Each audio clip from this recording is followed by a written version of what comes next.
GR news భక్తికి స్వాగతం. ప్రస్తుతం మనతో పాటు ఉన్నారు ప్రముఖ జ్యోతిష్య శాస్త్ర నిపుణులు చేబియ్యం క్రాంతికిరణ్ శర్మ గారు. ఆయనతో మాట్లాడదాం. నమస్తే గురువుగారు. అఖండ ఐశ్వర్యముస్తున్నాను. గురువుగారు, ఇప్పుడు ఎవరన్నా ఇంట్లో చనిపోతే సంవత్సరం వరకు ఆలయాలకి వెళ్ళకూడదు, ఇంట్లో దీపాలు పెట్టకూడదు అంటారు. అంటే అసలు ఈ ఆచారం ఎక్కడి నుంచి వచ్చిందంటారు? నిజంగా అట్లా దీపారాధన లేదు అంటే ఆలయాలకి వెళ్ళకూడదు అంటారా?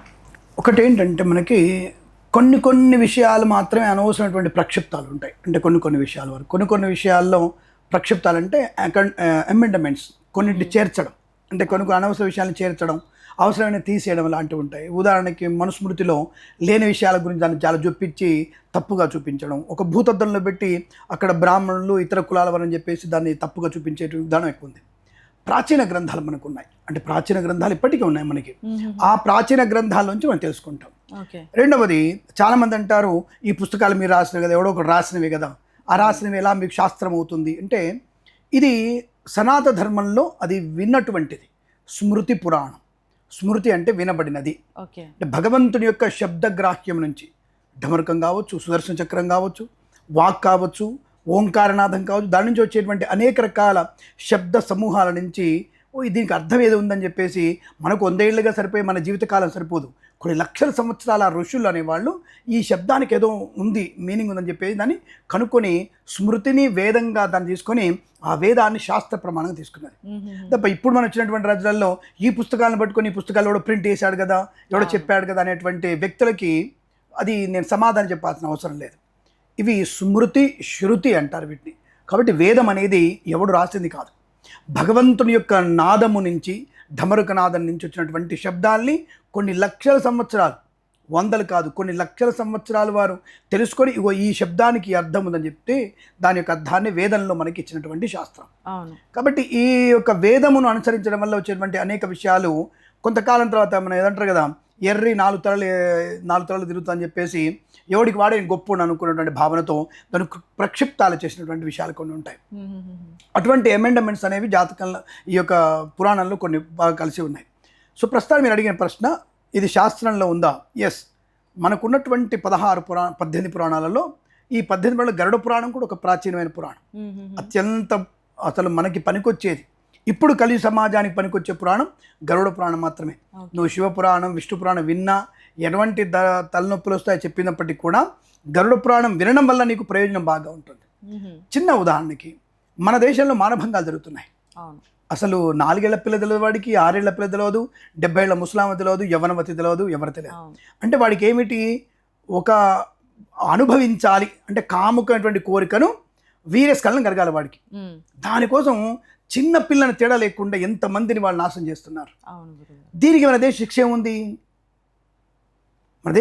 మన దేశంలో జైలుకి పంపించడం, తిండి పెట్టడం, అంతే. 7 ఏళ్ళు 10 ఏళ్ళు. నేను న్యాయ వ్యవస్థ తప్పుపడట్లా. వాళ్ళు 100 మంది అపరాధులు తప్పించుకునే పర్లేదు, ఒక నిరాపరాధికి శిక్ష పడదన్నటువంటి కామన్ సూత్రంతో వెళ్తున్నా ఈ 100 అపరాధులు బయటికి వచ్చి వేలై లక్షలై ఎక్కడెక్కడ ఆటంకవాదులుగా మారుతున్నారు, ఎక్కడెక్కడ ఎవరిని హింస పెడుతున్నారు, ఎవరిని ఎటువంటి సమాజంలో నాశనం చేస్తున్నారో మనం చూస్తూనే ఉన్నాం. మరి మన దేశంలో అటువంటి చట్టాలు కఠినమైనగా ఉన్నాయా? లేవు. కానీ మన గరుడ పురాణాన్ని పెట్టుకొని ఇతర దేశస్తులందరూ కూడా, అంటే ఒక ఇస్లామిక్ దేశస్తులందరూ కూడా గరుడ పురాణంలో ఉన్నటువంటి శిక్షలు వేస్తారు వాళ్ళు. ఇది 100% మీరు చూసుకోవచ్చు. కానీ మన భారతదేశంలో అట్లాంటివి లేదు. మన పురాణాన్ని పెట్టుకొని మనం అటువంటి శిక్షలు వేయడానికి లేదు. కానీ మన పురాణాలను పెట్టుకొని కొన్ని దేశాల వాళ్ళు స్పష్టంగా మన శిక్షల్ని అమలు చేస్తారు. ఇది 100% గ్యారంటీ. ఇప్పుడు ఆఫ్ఘనిస్తాన్ అటువంటి దేశాల్లో వాళ్ళందరూ కూడా ప్రజల మధ్యలో చీల్చడం, ప్రజల మధ్యలో కాల్చేయడం, ప్రజల మధ్యలో తలనరికేయడం, ఇలాంటివి చూసే ఉన్నారుగా. మరి అవన్నీ కూడా వింటున్నారుగా. మరి వాళ్ళకి ఇక్కడివి అంటే వాళ్ళ చట్టాల్లో ఉన్నాయని చెప్తున్నారు. లేదు, మన పురాణాన్ని వాళ్ళు గట్టిగా అవలంబిస్తున్నారు. ఇది మన గరుడ పురాణం మాత్రమే. వాళ్ళకి లేవు, అటువంటి వాళ్ళకి పురాణాలు ఇతిహాసాలు వాళ్ళకి లేవు. మన గరుడ పురాణం మాత్రమే ఉంది. గరుడ పురాణంలో ఒక్కొక్క శిక్షకి, ఒక అమ్మాయిని తప్పుగా భావించి చూసినా మనకి శిక్ష ఉంది, గోవుని కొట్టిన శిక్ష ఉంది మనకి, చంపడం కాదు కొట్టిన శిక్ష ఉంది మనకి, గోవుని చంపే శిక్ష ఉంది. కానీ మరి మీరు కొంత ఆడపిల్లగాడు చెప్పడానికి నాకు కొద్దిగా ఇబ్బందికరంగా ఉన్నప్పటికీ ఆఖరికి గోవులతో కూడా సంగమించేటువంటి దుర్మార్గపు వ్యక్తులు ఉన్నారు మన దగ్గర. కుక్కలతో కూడా అంటే ఇటువంటివి మన సమాజంలో ఉన్నప్పుడు ఏ స్థాయికి దిగదారిపోయినా మనము, అంటే వాడి బుద్ధి ఎంతవరకు వెళ్ళిపోయింది అనేటువంటి భావన చూడండి. అవును. రెండోది మీరు అడిగిన ప్రశ్నకి సూటిగా సమాధానం చెప్పాలంటే అటువంటి శిక్షల్ని కలిగించేది గరుడ పురాణం. అటువంటి గరుడ పురాణంలోనే మీరు అడిగినటువంటి ప్రశ్నకి సమాధానం ఉంది. అంటే సంవత్సర సూతకాలు ఉన్నాయా, మాసికాలు ఉన్నాయా, సంవత్సరం గుడికి వెళ్ళొద్దు. ఇక్కడ ప్రక్షిప్తాలు ఎందుకు అంటే అమెండ్మెంట్స్, ప్రక్షిప్తం అంటే అమెండ్మెంట్స్ లేని కొన్ని క్రియేట్ చేయబడు. సంవత్సరం గుడికి వెళ్ళొద్దు. ఎవడు చెప్పాడు మీరు గుడికి వెళ్ళొద్దని? ఎవడు చెప్పాడు మీకు గుడికి వెళ్ళొద్దని? ఏ పురాణంలో ఉంది? ఇది గరుడ పురాణం. ఈ గరుడ పురాణంలో ఏమైనా చెప్పబడిందా గుడికి వెళ్ళొద్దని? చెప్పబడలేదు. దేవతార్చన చెప్పుకోబడిందా? దేవతార్చన చేసుకోవద్దని చెప్పిందా ఇంట్లో? చెప్పలేదు. దీపం పెట్టుకోవద్దని చెప్పిందా? చెప్పలేదు. పెట్టుకోమని చెప్పింది. దేవుడికి పెట్టుకోమని చెప్పింది. కాబట్టి లేనివి క్రియేట్ చేసి మనకి లేనట్టుగా భ్రమణ చేసి సంవత్సరం గుడికి వెళ్ళొద్దని ఎవడు చెప్పినవాడు? ఒకటి మనకంటే మేధావులైనటువంటి మనకి పురాణం చెప్తున్నటువంటి చాగంటి వారు లాంటి వాళ్ళు, సామవేదం షణ్ముఖ శర్మ లాంటి వాళ్ళు కానీ కొంతమంది తప్పకుండా ఈ విషయంలో స్పష్టంగా చెప్తున్నారు. ఎవరితో చెప్పారంటే వెళ్ళొచ్చు గుడికి అని చెప్పేసి. మరి గుడికి వెళ్ళినప్పుడు ఏం చెయ్యకూడదు తెలుసుకోవాలి. యజ్ఞము, యాగము, కాముక కర్మలు అంటే నాకు ఇది కావాలని, ఇల్లు కట్టుకోవాలి, ఈ సంవత్సరంలో పండగ చేసుకోవాలి, ఎటువంటి దీక్ష మీరు అటువంటివి కోరకూడదు.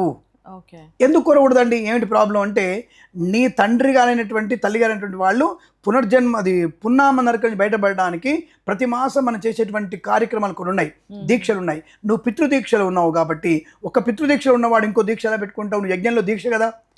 మమ అస్మాకం సహ కుటుంబానాం క్షేమస్థై ధైర్య భయాయురారోగ్య ఐశ్వర్యాభివృద్ధ్యర్థం పలాని యజ్ఞం కరిష్య అంటున్నావు.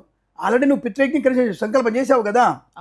మమ పితృదేవతానాం సమస్త పుణ్యలోకానాం అధిగచ్చంతే శాశ్వత బ్రహ్మలోకసిద్ధం పిండ ప్రదానం కరిష్యే సంవత్సర సూతకమాఖ్యం కర్మ కరిష్యే మాసికం అని చెప్పేది. ఇవి చేస్తూ ఒక సంకల్పం చేసావు. ఒక డ్యూటీ తీసుకొని ఇంకో డ్యూటీ ఇన్ఛార్జ్ కాదు. మన గవర్నమెంట్ ఇచ్చినట్టుగా ఇన్ఛార్జ్ డ్యూటీలు ఉండవు. ఒకటే డ్యూటీ ఉంటుంది మనకి ఫిక్స్డ్. అది ఇంత తర్వాత ఒక పదవిని ముగ్గురు కట్టబెడదాం, 3 మినిస్ట్రీలు ఒకళ్ళే తీసుకోండి, ఇన్ఛార్జ్గా ఉండండి, అలాంటివి ఉండవు ఇక్కడ. ఒక దీక్ష ఉండి ఆ దీక్షలో ఉంటుంది. ఫర్ ఎగ్జాంపుల్ మీకు ఈజీగా అర్థం అవడానికి అయ్యప్ప మాల దీక్ష తీసుకున్న వాళ్ళు ఒకళ్ళు ఉన్నారు. ఆయన మళ్ళీ అదే మాలలో అంబ దీక్ష తీసుకుంటాడా అంటే అమ్మవారి దీక్ష తీసుకుంటాడా? ఎంత తీసుకోవద్దు? రూల్ ఏమైనా ఉందా? అంటే ఒక దీక్షలో ఉన్నప్పుడు దానిలోనే నిమగ్నమై ఉండాలి. అది ఇక్కడ కూడా పితృయజ్ఞంలో ఉన్నాం. తండ్రి గారు చనిపోయిన తర్వాత సరే అండి, తండ్రి గారు చనిపోయి తల్లి గారు చనిపోతే సంవత్సరం వరకు ఎందుకు గుడికి వెళ్ళకూడదు? గుడికి వెళ్తాను చెప్పలేదే. నీ వీధిలో ఉన్నటువంటి నీ యొక్క పురంలో ఉన్నటువంటి గుడికి వెళ్ళవచ్చును, షడ్గోపం తీసుకోవచ్చును, తీర్థం తీసుకోవచ్చును, ప్రసాదం తీసుకోవచ్చును, అక్కడ స్వామివారికి యజ్ఞయాగాలు చేయించవచ్చును. నువ్వు పాలు పంచుకోకూడదు. నీ గోతనామాలు చెప్పేసి నేను బాగుండాలి, నాకు యజ్ఞం జరిగి యజ్ఞఫలం దక్కాలనదు. యజ్ఞ ఫలితం నువ్వు ఆల్రెడీ ఒక యజ్ఞం చేస్తున్నావు, పితృయజ్ఞం, కాబట్టి ఇంకో యజ్ఞానికి అర్హుడు కావు. కానీ లోక కళ్యాణార్థం భగవంత్ సేవ చేసుకో. అయినా ఇంకో యజ్ఞం కావాలా, ఇంకో నెయ్యి తీసుకోండి, 10 కిలో నెయ్యి తీసుకోండి, చేయండి. ఇంకో 100 కిలోల సమిధలు తీసుకోండి, లేదా నవధానాలు తీసుకోండి, లేదా ఒక 1,00,000 రూపాయలు తీసుకోండి స్వామి, మీరు చేయండి. మీ పేరు స్వామి వద్దు స్వామి, మాకు లోక కళ్యాణం కోసం దేవుడు మీరు చేయండి. అది మీకు మీ పితృదేవతలు కలుగుతుంది ఆ యజ్ఞ ఫలితం. కాబట్టి గుడికి వెళ్ళాలి ఖచ్చితంగా. అది తప్పకుండా వెళ్ళాల్సినటువంటిది. రెండవది ఇంట్లో వచ్చేసరికి సంవత్సర సూతకం అప్పుడు ఇంట్లో దీపం పెట్టవు. దేవుడు చెప్పారు, సపోజ్ దేవుడు దేవాలో నేను మీ ఇంటికి వస్తాను, ఏదో ఒక రకమైన ఒక రోజు మంచి రోజు ఉంది, సరే మీ ఇంటికి వస్తాను. అయ్యో గురుగారు మా ఇంటికి వచ్చని చెప్పేసి నన్ను గేట్లో నుంచి బయటికి వెళ్ళగొడతావా, లేదా కాఫీ పోస్తా పోయావా? పోస్తాను గురుగారు. ఇప్పుడు ఆ సంవత్సరంలో మీ నాన్నగారు మీ తాతగారు కాలం చేసి ఉంటారు, సంవత్సర సూతకంలో ఉన్నారు మీరు. సంవత్సరంలో ఇప్పుడు నాకు కాఫీ పోయారా? పోస్తారు. సంవత్సర సూతకం కాబట్టి కిరణ్ సార్ ఇంటర్ బయటికి వెళ్ళిపో, నువ్వు సూతకం ఉంది మాకు అని చెప్తారా? మరి ఆఫ్టర్ ఆల్ నేను మనిషి కదా, నేను ఇంటికి వస్తున్న కాఫీ పెట్టి ఇచ్చారుగా. అలాంటిది భగవంతుని ఇంటికి పిలిపించుకున్నారు, ఇంట్లో కూర్చోబెట్టారు. ఆయన కూర్చోడానికి ఉపవాసం పడుకోబెడితే ఆయన్ని ఆయనకు రోజు నిత్య ధూపము దీపము ఆయనకు అలంకారం చేసి కొన్ని పండుగ విజయం పెట్టి నమస్కారం చేసుకున్నంతవరకే. కానీ అక్కడ కూర్చొని నా కుటుంబం బాగుండాలని కోరుకోకల్లా నిత్య నైమిత్తిక కర్మ అది చేసేయాలి. చేస్తే నీకు పుణ్యబలం ఏర్పడుతుంది. దానికి సూతకానికి సంబంధం లేదు. యజ్ఞము యాగము కాముకమైనటువంటి నువ్వు ధర్మార్థ కామ్య మోక్షాలని పొందుకోవడానికి యజ్ఞయాగాదులు పూజలు పునస్కారాలు వ్రతాలు నోములు పండగలు పబ్బాలు జరుపుకోవద్దు సంవత్సర విమోకం వరకు. ఎందుకు ఆ దీక్ష మొత్తం నువ్వు పితృదేవతల మోక్షం కొరకే ప్రయత్నం చేయాలి. ఒకటే పూట భోజనం చేయాలి, కిందనే పడుకోవాలి, సంగమం చేయొద్దు, భార్యాభర్తలు బ్రహ్మచారిగా ఉండాలి, బయట వాళ్ళ ఇంట్లో భోజనం చేయకూడదు, ఎక్కడికి తిరగకూడదు, పులిమేర దాటి బయటికి వెళ్ళకూడదు. అంటే ఇవన్నీ సంవత్సరం వరకు తప్పకుండా ఉంటాయి. గురుగారు అలాగే ఎవరన్నా చనిపోయేటప్పుడు ఆ ఇంటికి కానీ లేదంటే ఆ కార్యక్రమాలకు కానివ్వండి కొత్తగా పెళ్ళైన వాళ్ళు వెళ్ళకూడదని అంటారు. ఇది ఎంతవరకు నిజం అంటారు? ఒకటి ఏంటంటే అది ఇందాక అనుకున్నాం కదా, 16 రోజుల పండుగ ఉంటుంది పెళ్లిలో. అవును, 16 రోజుల పండుగ వరకు వాడు ఎక్కడికి వెళ్ళడానికి లేదు. ఇక్కడికే కాదు, కేవలం అత్తగారింటికి తల్లిగారింటికి తిరగడం తప్ప వాళ్ళు ఇంకొక ఇంటికి వెళ్ళడానికి లేదు. ఆ 16 రోజుల పండుగ లోపల మన యొక్క అంటే బాబాయిలు పిన్నమ్మలు అటువంటి వాళ్ళైతే తప్ప ఇంకా వేరే వాళ్ళు చనిపోయినప్పుడు నా ఫ్రెండ్ వాళ్ళ భార్య, నా ఫ్రెండ్ వాళ్ళ అమ్మ చనిపోయింది నేను వెళ్ళాలి, అటువంటి వాళ్ళు వెళ్ళకూడదు. ఆ 16 రోజుల పండుగ దీక్ష ఉన్నారు కాబట్టి ఇంకొక దానికి వెళ్ళకూడదు. ఇది పుణ్యకర్మ ఆల్రెడీ కట్టుబడి ఉన్నారు దీనికి. అంటే మీకు అనేక రకాల కార్యక్రమాలు ఉంటాయి. ఆ కార్యక్రమ నిమిత్తంగా మీరు ఇది వదిలిపెట్టి దానికి వెళ్ళడానికి కుదరదు కాబట్టి వెళ్ళకూడదు. ఇంకోటి సంవత్సర విమోకం మనకి ఎందుకు ఉండదంటే ప్రతి మాసం కర్మకాండాలు ఉంటాయి వీళ్ళకి, ప్రతి మాసము మాసిక శ్రాద్ధాలు ఉంటాయి. అంటే ఈ యొక్క మనిషి చనిపోయిన తర్వాత శరీరం యొక్క ప్రాణం ఎంత ఉంటుందంటే ఇంత ఉంటుంది, అంగుష్ట ప్రమాణంలో ఉంటుంది. మన ప్రాణం అనేది అంగుష్ట ప్రమాణం అంటే బొటన వేలంత సైజు ఉంటుంది. అది అనేక యాతనలు పడుతూ వెనక్కి రావడానికి ముందుకు వెళ్ళడానికి అనేక రకాలు తిరుగుతుంటుంది. అది దాన్ని అటువంటి ప్రక్రియ నుంచి మనం శాంతి కలిగించి పితృదేవతల మోక్షాన్ని సాక్షాత్తుగా విష్ణుమూర్తిలో ఐక్యం చేయడానికి, శివుల్లో ఐక్యం చేయడానికి మనం పెట్టేటువంటి శ్రాద్ధాదులు ఇవన్నీ కూడా. కాబట్టి సంవత్సరం వరకు ఈ కర్మకాండ చేసిన వాళ్ళు ఊరి పొలం మీద దాటి వెళ్ళకూడదు. తిరుపతి, యాదగిరిగుట్ట వెళ్తాను, అక్కడ వెళ్ళొచ్చు, ఎటువంటి క్షేత్రాలు వెళ్ళకూడదు అని చెప్తారు. ప్రతి మాసం కూడా చనిపోయినటువంటి రోజు మాసంలో ప్రతి మాసం మీరు పిండ ప్రదానం చేసి వాళ్ళు తర్పణాలు పెట్టేసి భోజన తాంబూలాలు ఇవ్వాలి. సంవత్సరం మొత్తం ఇంట్లో పూజ చేసుకోవాలి, దానికి ఎటువంటి ఇబ్బంది అనే విషయం లేదు. కాబట్టి ఈ విషయంలో తెలుసుకొని ప్రవర్తిస్తే చాలా మంచిది. ధన్యవాదాలు గురు. అఖండ ఐశ్వర్యమస్తు. నమస్కారం.